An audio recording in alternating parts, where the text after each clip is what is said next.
ఏముంది రచన, నేను నా అకౌంట్లోంచి ఎవడో డబ్బులు కొట్టేశాడు రచన. ఏంది డబ్బులు కొట్టేశాడు. నువ్వు ఏంది నా మాట్లాడుతాండేది నువ్వు? ఇన్ని రోజులు నా బిడ్డ చదువు కోసము, నా భార్య పిల్లల కోసం, నేను ఇంటి కోసం దాచిన డబ్బులన్నీ అకౌంట్లోంచి కొట్టేశారు రచన. ఎట్లా జరిగింది? ఏం చెప్తాండవు? నాకు ఏం అర్థం కావట్లా. ఇప్పుడు మీరు డబ్బులు అకౌంట్లోంచి తీరు కదా, అంత ఇదిగా భద్రంగా పెట్టింటారు కదా, ఎట్లా పోయింది అమౌంట్?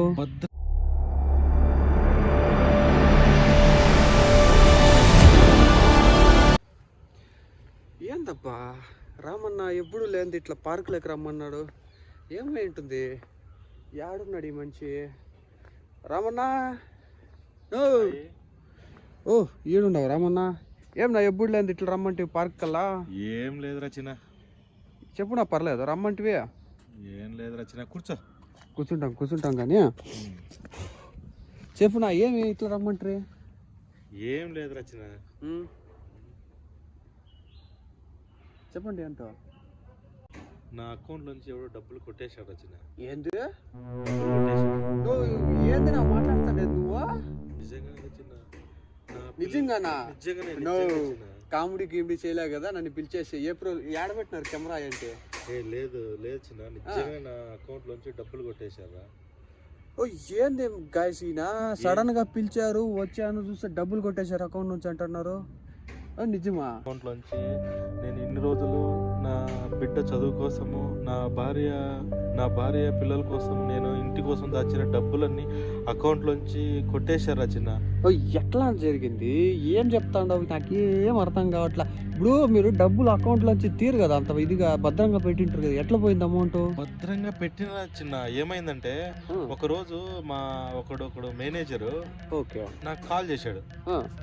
నాకు కాల్ చేసి, మీకు ఒక మొబైల్, ఒక సిమ్ కార్డు ఇస్తాను, ఇలా మీ అకౌంట్ పేరు మీద ఒక క్రెడిట్ ఆఫర్ ఉంది అని, ఒక క్రెడిట్ కార్డు ఇస్తాము, దాని జతలో ఒక ఫోను, ఒక సిమ్ కార్డు ఇస్తానని చెప్పారు రచన. నేను ఫస్ట్ లో నమ్మట్లేదు. తర్వాత చాలా ఫోర్స్ చేశాడు. సరే పంపించండి అన్నాను నేను. ఆయన ఏం చేశాడు, నెక్స్ట్ డేనే ఒక ఫోను, ఒక సిమ్ కార్డు పంపించాడు. సరేనని నేను మొబైల్ తీసుకున్నాను, సిమ్ కార్డు వేశాను. నా అకౌంట్ లాగిన్స్ అన్ని, డీటెయిల్స్ అన్ని లాగిన్ అయినాను. కొద్దిసేపు తర్వాత ఓటీపీ నెంబర్స్ వచ్చాయి. ఓటీపీ ఇచ్చారా? ఒక 2 ఓటీపీ నెంబర్స్ నాకు సెండ్ చేశారు. నేనేం చేశాను, అతను ఇమీడియట్ గా మళ్ళీ ఫోన్ చేసి ఆ 2 ఓటీపీ నెంబర్ చెప్పమన్నాడు.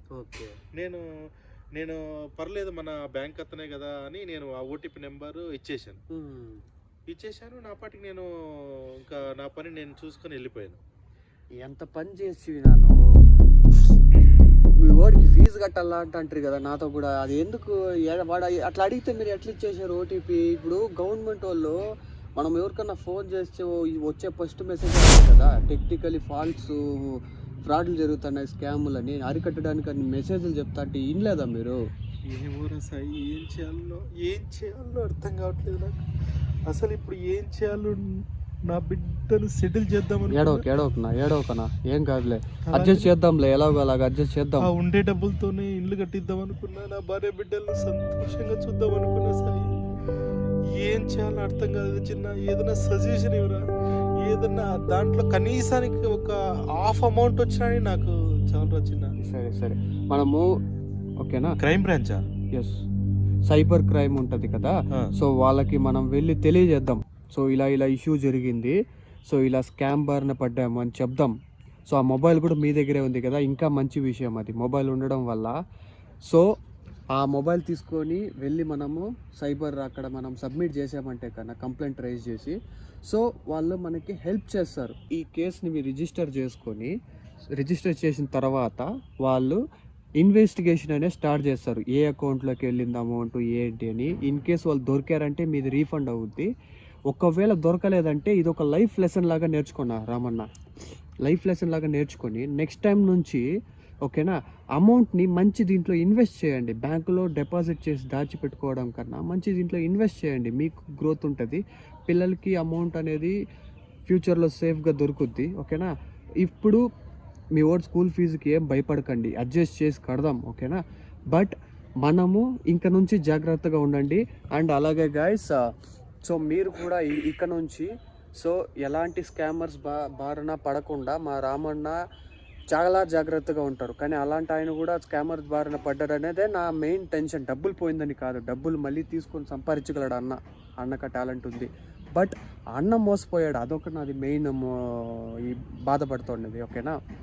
సో మీరు కూడా ఏంటంటే ఎవరు అడిగిన ఓటీపీ ఇవ్వమాకండి.